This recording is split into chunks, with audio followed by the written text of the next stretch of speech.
Hello ಕರ್ನಾಟಕದ ಸ್ಪರ್ಧಾರ್ಥಿಗಳಿಗೆ ನಮಸ್ಕಾರಗಳು. ಈ ವಿಡಿಯೋದಲ್ಲಿ ನಾವು ಕರ್ನಾಟಕ PDO ಮತ್ತು ವಿಲೇಜ್ ಅಕೌಂಟೆಂಟ್ಗೆ ಸಂಬಂಧಪಟ್ಟಂತಹ ಮಾಡೆಲ್ ಕ್ವಶನ್ ಪೇಪರ್ನ JK ಪೇಪರ್ 1ಗೆ ಸಂಬಂಧಪಟ್ಟಂಥ ಕ್ವಶನ್ ಪೇಪರ್ನ ಡಿಸ್ಕಸ್ ಮಾಡೋಣ. ಅದಕ್ಕೋಸ್ಕರ ಹೊಸ ಬಂದಿರೋರು ಚಾನಲ್ಗೆ ಸಬ್ಸ್ಕ್ರೈಬ್ ಮಾಡಿಕೊಡ್ರಿ ಮತ್ತು ಕೊನೆವರೆಗೂ ನೋಡಿ.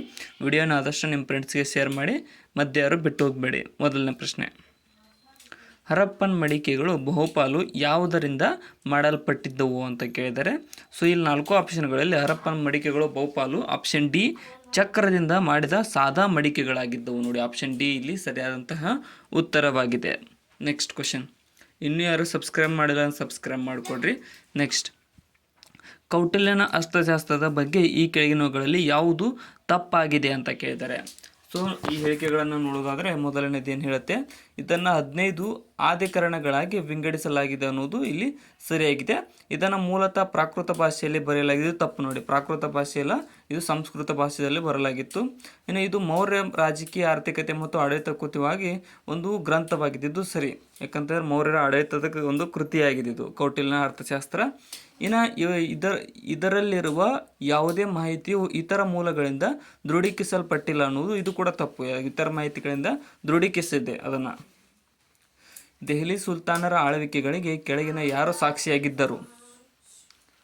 ದೆಹಲಿ ಸುಲ್ತಾನರ ಆಳ್ವಿಕೆಗೆ ಕೆಳಗಿನವರಲ್ಲಿ ಯಾರು ಸಾಕ್ಷಿಯಾಗಿದ್ದರು ಅಂತ ಅಂದರೆ ಇಲ್ಲಿ ಸರಿಯಾದ ಉತ್ತರ ಆಪ್ಷನ್ ಡಿ, ಅಮೀರ್ ಖುಸ್ರು. ನೋಡಿ, ಅಮೀರ್ ಖುಸ್ರು ದೆಹಲಿ ಆಳ್ವಿಕೆ ಕಾಲದಲ್ಲಿ ಭಾರತಕ್ಕೆ ಬಂದಿದ್ದ, ಭಾರತದಲ್ಲಿ ಬಂದು ನೆಲೆಸಿದ.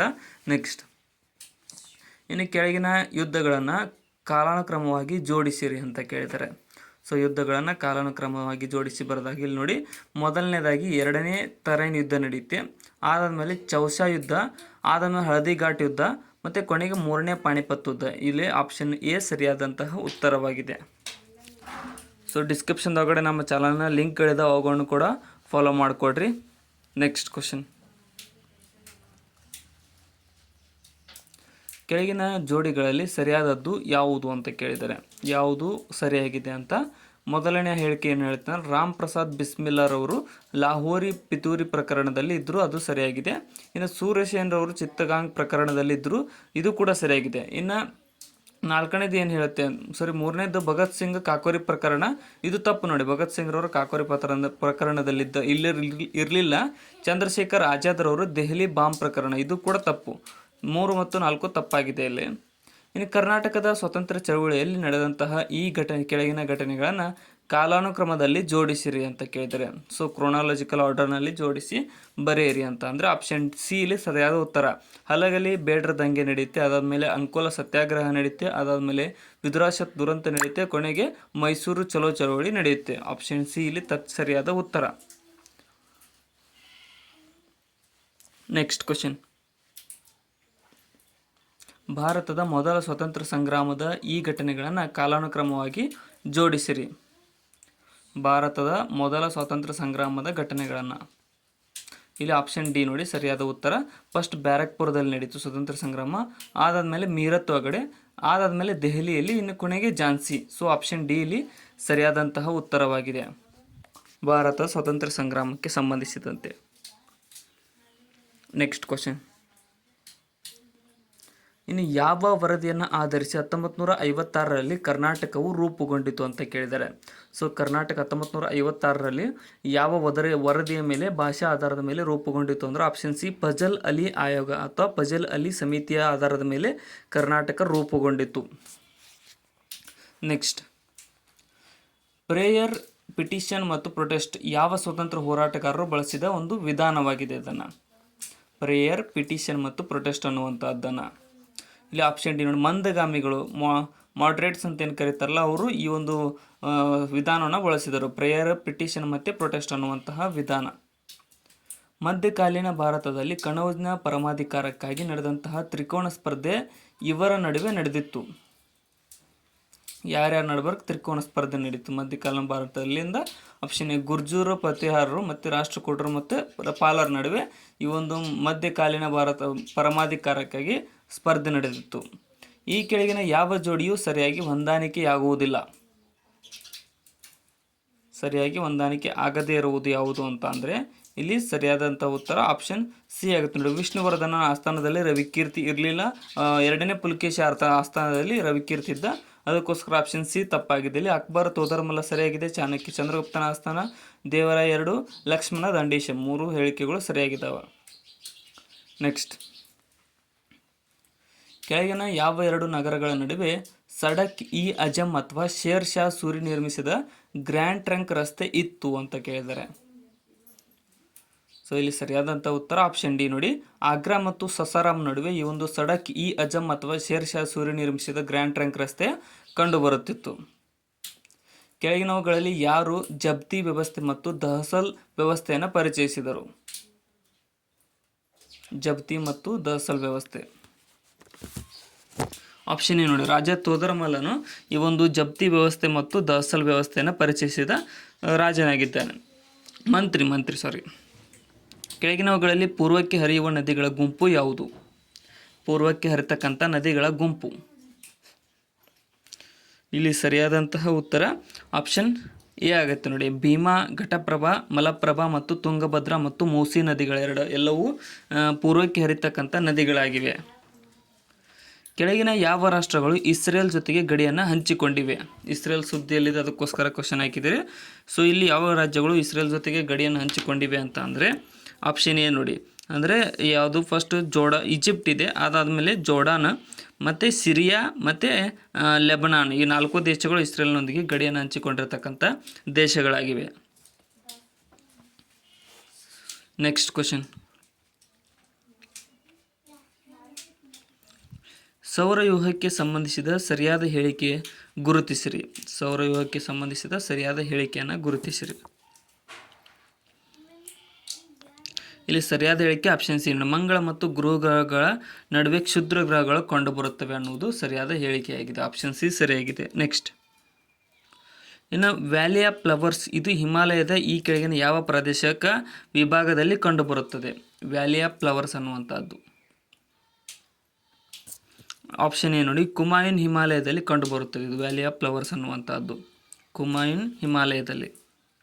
ನೆಕ್ಸ್ಟ್, ಇನ್ನು ಭಾರತದ ಅತಿ ವಿಸ್ತಾರವಾದ ಪ್ರಾಕೃತಿ ವಿಭಾಗ ಯಾವುದು?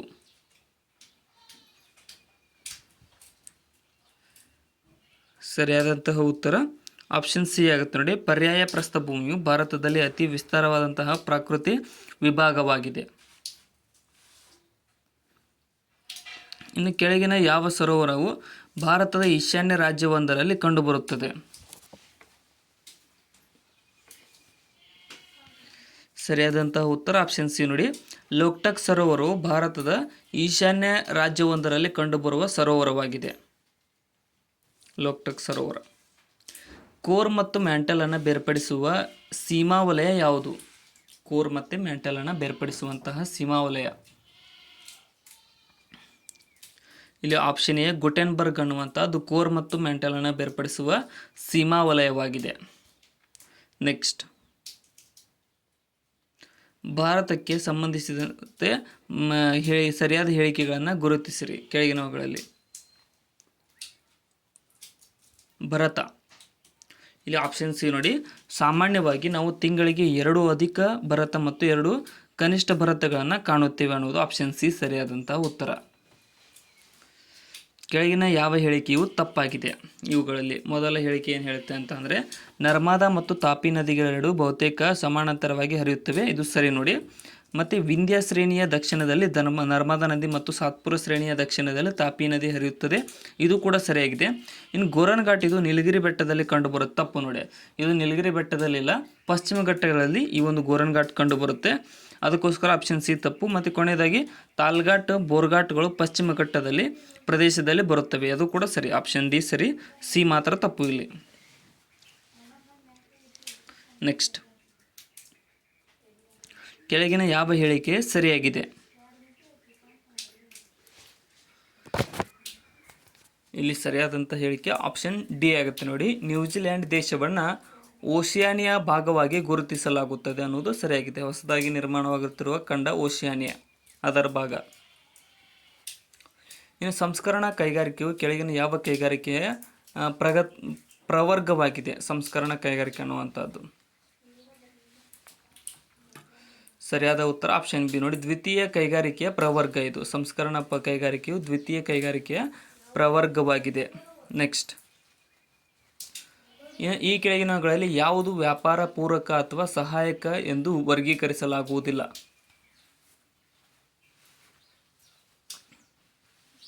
ಇಲ್ಲಿ ಆಪ್ಷನ್ ಡಿ ನೋಡಿ, ದಾಸ್ತಾನುಗಾರಿಕೆ ಅಥವಾ ಉಗ್ರಾಣವು ವ್ಯಾಪಾರದ ಪೂರಕ ಅಥವಾ ಸಹಾಯಕವೆಂದು ವರ್ಗೀಕರಿಸಲಾಗುವುದಿಲ್ಲ. ಆಪ್ಷನ್ ಡಿ ಸರಿಯಾದ ಉತ್ತರ. ಪುನರ್ರಫ್ತು ಒಂದು ವ್ಯಾಪಾರದ ರೂಪವಾಗಿದ್ದು ಇದು ಡ್ಯಾಶ್ ಆಗಿದೆ. ಪುನರ್ರಫ್ತು ಅನ್ನುವಂಥದ್ದು.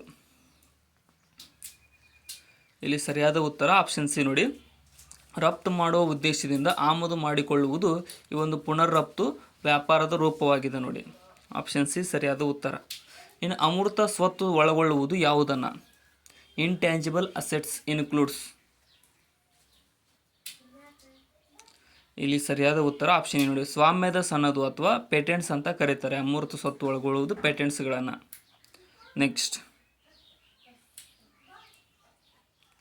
ಸೂಕ್ಷ್ಮ, ಸಣ್ಣ ಮತ್ತು ಮಧ್ಯಮ ಉದ್ದಿಮೆಗಳ ಅಭಿವೃದ್ಧಿ ಕಾಯ್ದೆಯನ್ನು ಜಾರಿಗೊಳಿಸಿದಂತಹ ವರ್ಷ ಯಾವುದು?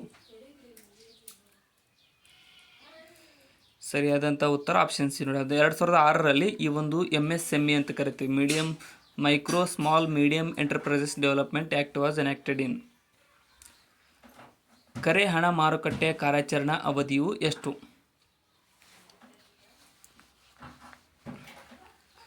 ಸರಿಯಾದಂತಹ ಉತ್ತರ ಆಪ್ಷನ್ ಬಿ ಆಗುತ್ತೆ ನೋಡಿ, 1 ರಿಂದ 14 ದಿನಗಳವರೆಗೆ ಈ ಒಂದು ಕರೆ ಹಣ ಮಾರುಕಟ್ಟೆಯ ಕಾರ್ಯಾಚರಣಾ ಅವಧಿ ಇರುತ್ತದೆ. ನೆಕ್ಸ್ಟ್, ಕೆಳಗಿನವುಗಳಲ್ಲಿ ಯಾವುದು G20ಯ ಸದಸ್ಯನಾಗಿಲ್ಲ? G20 ಸಂಘದ ಸದಸ್ಯ ಆಗಿಲ್ಲ ಅಂತ ಕೇಳಿದ್ದಾರೆ. ಇಲ್ಲಿ ಸರಿಯಾದಂತಹ ಉತ್ತರ ಆಪ್ಷನ್ ಎ ನೋಡಿ, ಫ್ರಾನ್ಸ್ ಮತ್ತು ಸ್ಪೇನ್ ಅನ್ನುವಂಥದ್ದು G20ಯ ಸದಸ್ಯವಾಗಿಲ್ಲ. ಸ್ಪೇನ್ ದೇಶ, ಫ್ರಾನ್ಸ್, ಜರ್ಮನಿ, ಭಾರತ ಇವು 3 G20ಯ ಸದಸ್ಯ ರಾಷ್ಟ್ರಗಳು. ಸ್ಪೇನ್ ಇನ್ನೂ ಸದಸ್ಯತ್ವವನ್ನು ಪಡೆದಿಲ್ಲ. ನೆಕ್ಸ್ಟ್, ಭಾರತದ ಅಧ್ಯಕ್ಷರನ್ನು ಅವರ ಅವಧಿಯು ಪೂರ್ಣಗೊಳ್ಳುವ ಮೊದಲೇ ಈ ಕ್ರಮದಿಂದ ತೆಗೆದುಹಾಕಬಹುದಾಗಿದೆ? ಅಧ್ಯಕ್ಷರಂದ್ರೆ ರಾಷ್ಟ್ರಪತಿಯವರನ್ನು. ಇಲ್ಲಿ ಆಪ್ಷನ್ ಬಿ ನೋಡಿ, ದೋಷಾರೋಪಣೆಯ ವಿಧಾನದ ಮೇಲೆ ಭಾರತದ ರಾಷ್ಟ್ರಾಧ್ಯಕ್ಷರನ್ನು ನಾವು ಅವರ ಅವಧಿ ಮುಗಿಯುವ ಒಳಗಡೆ ತೆಗೆದುಹಾಕಬಹುದು. ಲೋಕಸಭೆಯ ಕೋರಮ್ ಅಂತ ಅಂದರೆ ಏನು? ಕೋರಮ್ ಅಂತ ಅಂದರೆ ಎಷ್ಟು? ಇಲ್ಲಿ ಸರಿಯಾದಂತಹ ಉತ್ತರ ಆಪ್ಷನ್ ಎ ಆಗುತ್ತೆ ನೋಡಿ, ಅದರ ಸಭೆಯನ್ನು ನಡೆಸಲು ಹಾಜರಿರಬೇಕಾದ ಸದಸ್ಯರ ಕನಿಷ್ಠ ಸಂಖ್ಯೆಗೆ ಲೋಕಸಭೆಯ ಕೋರಮ್ ಅಂತ ಕರೆಯಲಾಗುತ್ತದೆ. ಈ ಕೆಳಗಿನ ಹೇಳಿಕೆಗಳನ್ನು ಪರಿಗಣಿಸಿ ಇವುಗಳಲ್ಲಿ ಯಾವುದು ಸರಿಯಾಗಿದೆ ಅನ್ನೋದನ್ನು ಗುರುತಿಸಿರಿ. ಇಲ್ಲಿ ಸರಿಯಾದದ್ದು ಆಪ್ಷನ್ ಎ ನೋಡಿ, ಅಂದರೆ 3 ಹೇಳಿಕೆಗಳು ಇಲ್ಲಿ ಸರಿಯಾಗಿದ್ದಾವೆ. ಶಾಸಕಾಂಗಕ್ಕೆ ಕಾರ್ಯಾಂಗದ ಸಾಮೂಹಿಕ ಜವಾಬ್ದಾರಿಯಾಗಿರುತ್ತದೆ. ಶಾಸಕಾಂಗದಲ್ಲಿ ಸಚಿವರ ಸದಸ್ಯತ್ವ ಮತ್ತು ಕೆಳಮನೆ ವಿಸರ್ಜನೆ ಇವು 3ಗಳು ಈ ಒಂದು ಭಾರತೀಯ ಸಂಸದೀಯ ವ್ಯವಸ್ಥೆಗಳಾಗಿವೆ. ಆಪ್ಷನ್ ಎ ಇಲ್ಲಿ ಸರಿಯಾದ ಉತ್ತರ, ಸಂಸದೀಯ ವ್ಯವಸ್ಥೆಗಳು ಅಂತ ಕೇಳಿದ್ದಾರೆ. ಸೊ ಸಂಸತ್ತಿನ ಸಾರ್ವಭೌಮತ್ವ ಅನ್ನೋದು ಸಂಸದೀಯ ವ್ಯವಸ್ಥೆ ಅಲ್ಲ. ಈ ಕೆಳಗಿನ ಯಾವುದು ಸಂವಿಧಾನಿಕ ಸಂಸ್ಥೆಯಾಗಿದೆ?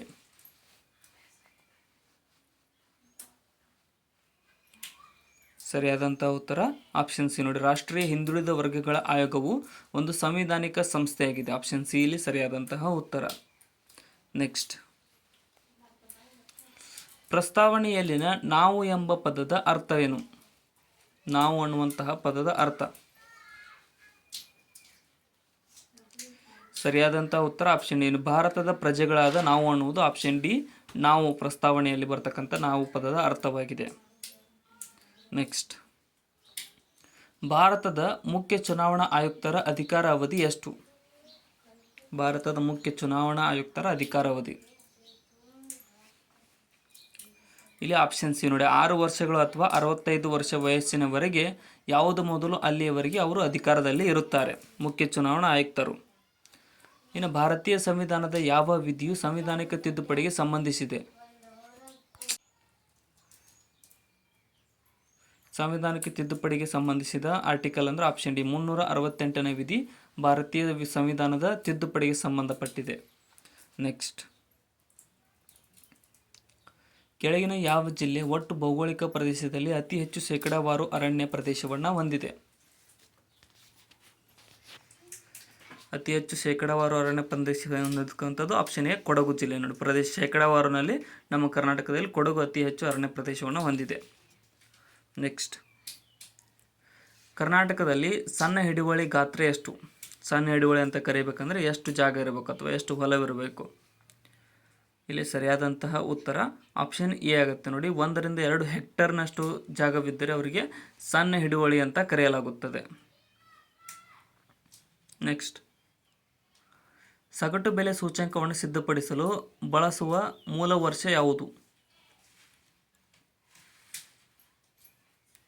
ಸರಿಯಾದಂಥ ಉತ್ತರ ಆಪ್ಷನ್ ಬಿ ಆಗುತ್ತೆ ನೋಡಿ. 2011 ರಿಂದ 12 ಈ ಒಂದು ಸಗಟು ಬೆಲೆ ಸೂಚ್ಯಂಕವನ್ನು ಸಿದ್ಧಪಡಿಸಲು ಬಳಸುವಂತಹ ಮೂಲ ವರ್ಷವಾಗಿದೆ. ನೆಕ್ಸ್ಟ್, ಇನ್ನು ಸಮಭಾಜಕ ವೃತ್ತದ ಪ್ರದೇಶವು ಕಡಿಮೆ ಒತ್ತಡ ಪ್ರದೇಶವಾಗಿರಲು ಕಾರಣ ಏಕೆ? ಆಪ್ಷನ್ ಎ ನೋಡಿ.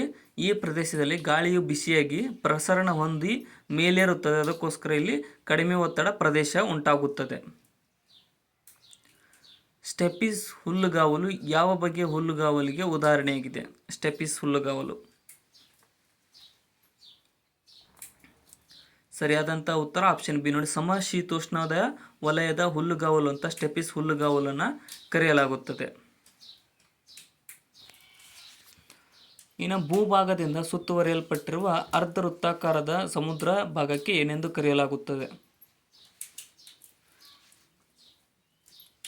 ಆಪ್ಷನ್ ಎ ಕೊಲ್ಲಿ ಅಂತ ಕರೀತಾರೆ ನೋಡಿ. ಬಿ ಅಂತ ಕರೀತಾರೆ. ಭೂಭಾಗದಿಂದ ಸುತ್ತುವರಿಯಲ್ಪಟ್ಟಿರುವ ಅರ್ಧ ವೃತ್ತಾಕಾರದ ಸಮುದ್ರ ಭಾಗಕ್ಕೆ ಕೊಲ್ಲಿ ಎಂದು ಕರೆಯಲಾಗುತ್ತದೆ. ನೆಕ್ಸ್ಟ್, ಇನ್ನು ನೀತಿ ಆಯೋಗದ ಮಹತ್ವಾಕಾಂಕ್ಷಿ ತಾಲೂಕು ಕಾರ್ಯಕ್ರಮದಲ್ಲಿ ದಕ್ಷಿಣ ಭಾರತದಲ್ಲಿ ಪ್ರಥಮ ಸ್ಥಾನ ಪಡೆದ ತಾಲೂಕು ಯಾವುದು? ಆಪ್ಷನ್ ಡಿ ಮಸ್ಕಿ ನೋಡಿ. ದಕ್ಷಿಣ ಭಾರತದಲ್ಲಿ ಪ್ರಥಮ ಸ್ಥಾನ ಪಡೆದ ತಾಲೂಕು ಅಂತಂದರೆ ಮಸ್ಕಿ ತಾಲೂಕು. ಬೋನೆಟ್ ಮಶ್ರೂಮ್ ಸಂಬಂಧಿಸಿದಂತೆ ಈ ಕೆಳಗಿನ ಯಾವ ಹೇಳಿಕೆ ಸರಿಯಾಗಿದೆ? ಬೋನೆಟ್ ಮಶ್ರೂಮ್ ಇತ್ತೀಚೆಗೆ ಸುದ್ದಿಯಲ್ಲಿತ್ತು ಅದು. ಸರಿಯಾದ ಉತ್ತರ ಆಪ್ಷನ್ ಸಿ ನೋಡಿ. ಇದು ಕಾರ್ಕಳದ ಕೆರೆಗಳಲ್ಲಿನ ಕಪ್ಪೆಗಳ ಮೈ ಮೇಲೆ ಕಂಡು ಬರತಕ್ಕಂಥ ಮಶ್ರೂಮನ್ನು ಈ ಹೆಸರಿನಿಂದ ಗುರುತಿಸಲಾಗಿದೆ. ಆಪ್ಷನ್ ಸಿ ಸರಿಯಾದ ಉತ್ತರ. ಇನ್ನು 2023-24ನೇ ಸಾಲಿನ ಡಾಕ್ಟರ್ ರಾಜ್ಕುಮಾರ್ ಪ್ರಶಸ್ತಿಯನ್ನು ಪಡೆದವರು ಯಾರು?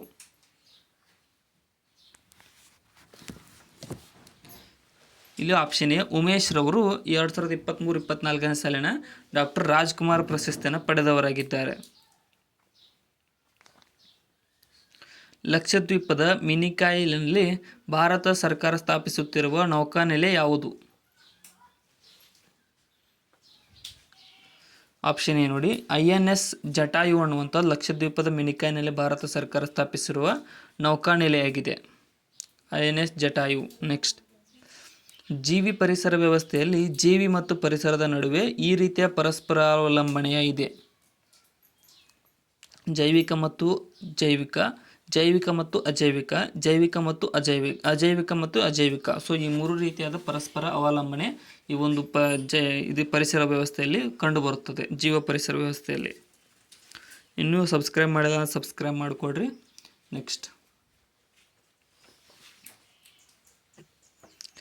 ರಾಸಾಯನಿಕ ವಸ್ತುಗಳು ಸಂಗ್ರಹ ಮೂಲದಿಂದ ವಿನಿಮಯ ಮೂಲಕ್ಕೆ ಚಲಿಸುವುದನ್ನು ಏನೆಂದು ಕರೆಯುತ್ತಾರೆ? ಸಂಗ್ರಹ ಮೂಲದಿಂದ ವಿನಿಮಯ ಮೂಲಕ್ಕೆ ಚಲಿಸುವುದನ್ನು ಆಪ್ಷನ್ ಡಿ ನೋಡಿ ಸ್ಥಿರೀಕರಣ ಅಂತ ಕರೀತಾರೆ. ರಾಸಾಯನಿಕ ವಸ್ತುಗಳು ಸಂಗ್ರಹಣ ಮೂಲದಿಂದ ವಿನಿಮಯಗೊಳ್ಳುವುದಕ್ಕೆ ಸ್ಥಿರೀಕರಣ. ಈ ಕೆಳಗಿನವುಗಳನ್ನು ಪರಿಗಣಿಸಿ ಇವುಗಳಲ್ಲಿ ಯಾವುದು ಭಾರತದಲ್ಲಿ ಕಂಡುಬರುತ್ತದೆ ಅನ್ನೋದನ್ನು ಗುರುತಿಸಿರಿ. ಇಲ್ಲಿ ಸರಿಯಾದ ಉತ್ತರ ಆಪ್ಷನ್ ಎ ನೋಡಿ. ನಕ್ಷತ್ರ ಆಮೆ ಮತ್ತು ಮಾನಿಟರ್ ಹಲ್ಲಿ ಮತ್ತು ಪಿಗ್ಮಿ ಈ 3ಗಳು ಈ ಒಂದು ಭಾರತದಲ್ಲಿ ಕಂಡುಬರುವ ಪ್ರಭೇದಗಳಾಗಿವೆ. ನೆಕ್ಸ್ಟ್ ಕ್ವಶನ್,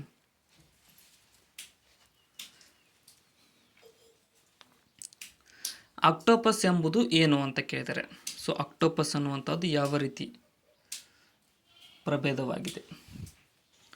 ಸರಿಯಾದಂಥ ಉತ್ತರ ಆಪ್ಷನ್ ಸಿ ಆಗುತ್ತೆ. ಮೃದ್ವಂಗಿ. ಇದು ಆಕ್ಟೋಪಸ್ ಅನ್ನುವಂಥದ್ದು ಒಂದು ಮೃದ್ವಂಗಿ ಆಗಿದೆ. ಮೊಲುಸ್ಕಾ ಅಂತ ಕರಿತೀವಿ, ಮೊಲುಸ್ಕಾ. ವರ್ಣರಹಿತ ಮಸೂರಗಳ ರಚನೆಯಲ್ಲಿ ಬಳಸುವ ಸಂಯೋಜನೆಯು ಯಾವುದಾಗಿದೆ?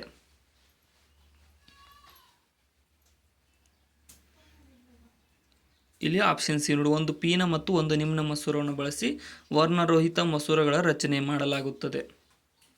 ಆಪ್ಷನ್ ಸಿ ಸರಿಯಾದ ಉತ್ತರ. ಹಿಗ್ಸ್ ಬೋಸನ್ ಕಣದ ಪ್ರಾಮುಖ್ಯತೆ ಏನು?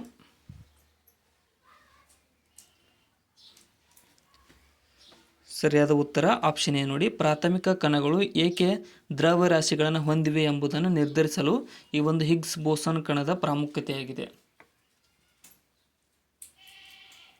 ಸಿಡಿ ಅಂತ ಕಾಂಪ್ಯಾಕ್ಟ್ ಡಿಸ್ಕ್ ಅನ್ನು ಸೂರ್ಯನ ಬೆಳಕಿನಲ್ಲಿ ನೋಡಿದಾಗ ಮಳೆ ಬಿಲ್ಲಿನಂತಹ ಬಣ್ಣಗಳು ಕಂಡುಬರುತ್ತವೆ. ಈ ಕೆಳಗಿನ ಯಾವ ವಿದ್ಯಮಾನದ ಆಧಾರದ ಮೇಲೆ ವಿವರಿಸಬಹುದು?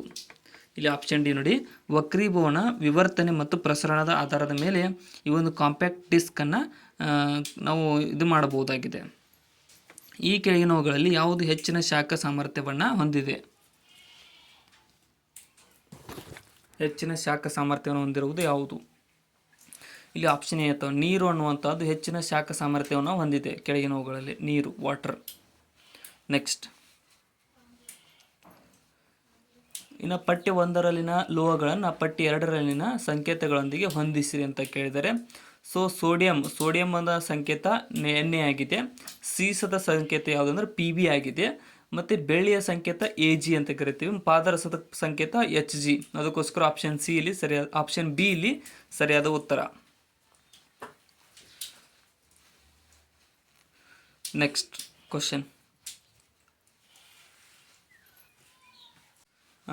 ನದಿ ದಾಟುವಾಗ ಪ್ರಯಾಣಿಕರಿಗೆ ದೋಣಿಯಲ್ಲಿ ನಿಲ್ಲದಂತೆ ನಿರ್ದೇಶಿಸಲಾಗುವುದು. ಇದಕ್ಕೆ ಕಾರಣ ಏನು? ಪ್ರಯಾಣಿಕರಿಗೆ ನದಿ ದಾಟಬೇಕಾದ್ರೆ ದೋಣಿಯಲ್ಲಿ ನಿಲ್ಲಬೇಡ ಅಂತ ಹೇಳ್ತಾರೆ. ಯಾಕಂತಂದರೆ ಆಪ್ಷನ್ ಸಿ ನೋಡಿ, ಅದರ ಗುರುತ್ವಾಕರ್ಷಣೆ ಕೇಂದ್ರವು ಹೆಚ್ಚಾಗುತ್ತದೆ. ಅದಕ್ಕೋಸ್ಕರ ಅವರಿಗೆ ಅಲ್ಲಿ ನಿಲ್ಲೋದಕ್ಕೆ ಬಿಡೋಂಗಿಲ್ಲ ನದಿ ದಾಟುವಾಗ. ಪಠ್ಯ 1 ಮತ್ತು ಪಠ್ಯ 2ರೊಂದಿಗೆ ಸರಿಯಾಗಿ ಹೊಂದಿಸಿ ಸಂಕೇತಗಳ ಸಹಾಯದಿಂದ ಸರಿ ಉತ್ತರವನ್ನು ಆರಿಸಿರಿ. ಇಲ್ಲಿ ಒಂದನೇದು ಅಂದರೆ ವಿಟಮಿನ್ ಎ ಕೊರತೆಯಿಂದ ವೇದಲ್ಲಿ ರೆಟಿನಾಲ್ ಇರುತ್ತೆ, ವಿಟಮಿನ್ ಡಿದಲ್ಲಿ ಕ್ಯಾಲ್ಸಿಫೆರಾಲ್ ಇರುತ್ತೆ, ವಿಟಮಿನ್ ಇದಲ್ಲಿ ಟೋಕೋಫೆರಾಲ್ ಇರುತ್ತೆ, ಮತ್ತು ವಿಟಮಿನ್ ಕೆದಲ್ಲಿ ಪೈಲೋಕ್ವಿನಾನ್ ಇರುತ್ತೆ. ಸೊ ಅದಕ್ಕೋಸ್ಕರ ಆಪ್ಷನ್ ಎ ಇಲ್ಲಿ ಸರಿಯಾಗಿದೆ. ನೆಕ್ಸ್ಟ್, ಕಿಣ್ವಗಳನ್ನು ಉತ್ಪಾದನೆ ಮಾಡುವ ಜೀವಕೋಶದ ಕಣದಂಗ ಯಾವುದು?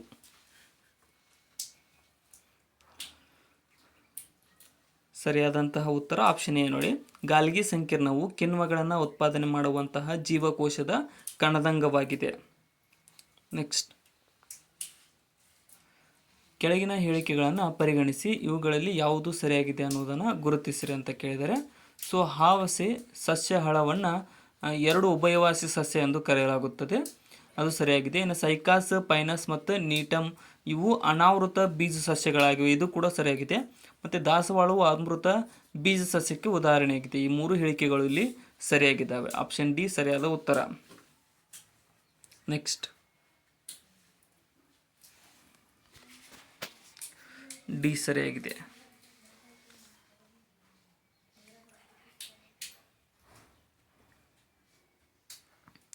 ಈ ಕೆಳಗಿನ ಯಾವ ಪ್ರಾಣಿಯನ್ನು ಫ್ರುಗಿವೋರ್ ಅಂತ ಕರೆಯಲಾಗುತ್ತದೆ?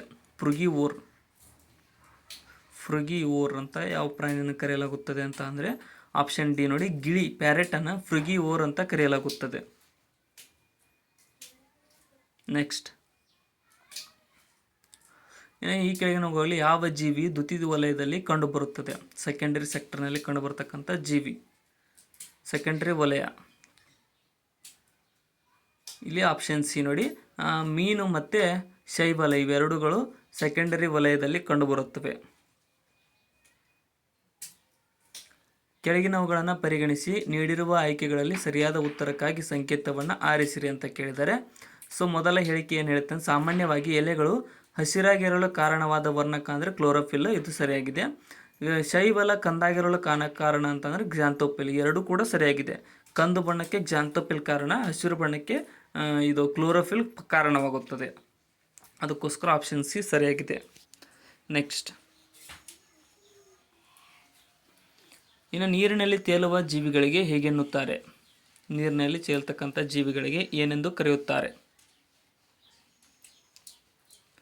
ಸರಿಯಾದಂಥ ಉತ್ತರ ಆಪ್ಷನ್ ಎ ನೋಡಿ, ಪ್ಲಾಂಕ್ಟನ್ಸ್ ಅಂತ ಕರೆಯಲಾಗುತ್ತದೆ. ನೀರಿನಲ್ಲಿ ತೇಲುವ ಜೀವಿಗಳಿಗೆ ಪ್ಲಾಂಕ್ಟನ್ಸ್ ಎಂದು ಕರೆಯಲಾಗುತ್ತದೆ. ನೆಕ್ಸ್ಟ್, ಇನ್ನು ಪಟ್ಟಿ 1 ಪಟ್ಟಿ 2ರೊಂದಿಗೆ ಸರಿಯಾಗಿ ಹೊಂದಿಸಿ ಸಂಕೇತಗಳ ಸಹಾಯದಿಂದ ಸರಿ ಉತ್ತರವನ್ನು ಆರಿಸಿರಿ ಅಂತ ಕೇಳಿದರೆ. ಸೊ ಏಪ್ರಿಲ್ 21ರಂದು ಅರಣ್ಯ ದಿನವನ್ನಾಗಿ ಆಚರಿಸಲಾಗುತ್ತದೆ, ಅದು ಸರಿಯಾಗಿದೆ. ಏಪ್ರಿಲ್ 22ರಂದು ವಿಶ್ವ ಭೂ ದಿನವೆಂದು ಆಚರಿಸುತ್ತೇವೆ. ಮತ್ತು ಜೂನ್ 5ರಂದು ವಿಶ್ವ ಪರಿಸರ ದಿನ ಅಂತ ಆಚರಿಸುತ್ತೇವೆ. ಮಾರ್ಚ್ 23ರಂದು ವಿಶ್ವ ಹವಾಮಾನ ದಿನ ಅಂತ ಆಚರಿಸಲಾಗುತ್ತದೆ. ಅದಕ್ಕೋಸ್ಕರ ಇಲ್ಲಿ 4 ಆಪ್ಷನ್ ಎ ಸರಿಯಾಗಿದೆ. ನೆಕ್ಸ್ಟ್ ಕ್ವಶನ್, ಇನ್ನು ಕೆಳಗಿನವುಗಳಲ್ಲಿ ಯಾವುದು ಜೈವಿಕ ಉತ್ಪಾದಕ ಘಟಕವಾಗಿದೆ? ಜೈವಿಕ ಉತ್ಪಾದಕ ಘಟಕ ಯಾವುದು? ಇಲ್ಲಿ ಸರಿಯಾದ ಉತ್ತರ ಆಪ್ಷನ್ ಎ, ಸಸ್ಯಗಳು ಜೈವಿಕ ಉತ್ಪಾದಕ ಘಟಕಗಳಾಗಿವೆ, ಸಸ್ಯಗಳು. ನೆಕ್ಸ್ಟ್ ಮತ್ತು ಲಾಸ್ಟ್ ಕ್ವಶನ್,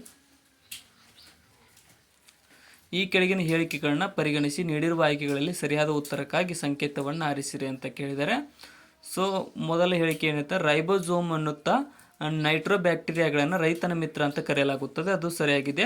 ಇನ್ನು ರೈಬೋಸೋಮಿಯಂ ನೈಟ್ರೋಜನ್ ಸ್ಥಿರೀಕರಣದಲ್ಲಿ ಪಾಲ್ಗೊಳ್ಳುತ್ತವೆ, ಅದು ಕೂಡ ಸರಿಯಾಗಿದೆ. ನೈಟ್ರೋಜನ್ ಫಿಕ್ಸೇಷನ್ದಲ್ಲಿ ರೈಬೋಸೋಮ್ ಪ್ರಮುಖ ಪಾತ್ರವನ್ನು ವಹಿಸುತ್ತವೆ, ಅದಕ್ಕೋಸ್ಕರ ಇಲ್ಲಿ 1 ಮತ್ತು ಹೇಳಿಕೆ 2 ಸರಿಯಾಗಿದ್ದಾವೆ. ಅದು ಇಲ್ಲಿಗೆ ಇವತ್ತಿನ ನಮ್ಮ ಕ್ವಶನ್ ಪೇಪರ್ ಡಿಸ್ಕಷನ್ ಮುಕ್ತಾಯಗೊಂಡಿದೆ. ಕೊನೆವರೆಗೂ ನೋಡಿದ್ದಕ್ಕೆ ಎಲ್ರಿಗೂ ಧನ್ಯವಾದಗಳು. ವಿಡಿಯೋನ ಆದಷ್ಟು ನಿಮ್ಮ ಫ್ರೆಂಡ್ಸ್ಗೆ ಶೇರ್ ಮಾಡಿ ಮತ್ತು ಸಬ್ಸ್ಕ್ರೈಬ್ ಮಾಡಿಕೊಡ್ರಿ. ಡಿಸ್ಕ್ರಿಪ್ಷನ್ದೊಳಗಿರ್ತಕ್ಕಂಥ ನಮ್ಮ channel Instagram, Telegram, Facebook, Threads, WhatsApp ಲಿಂಕನ್ನು ಕೂಡ ಫಾಲೋ ಮಾಡಿಕೊಡ್ರಿ. Thank you so much.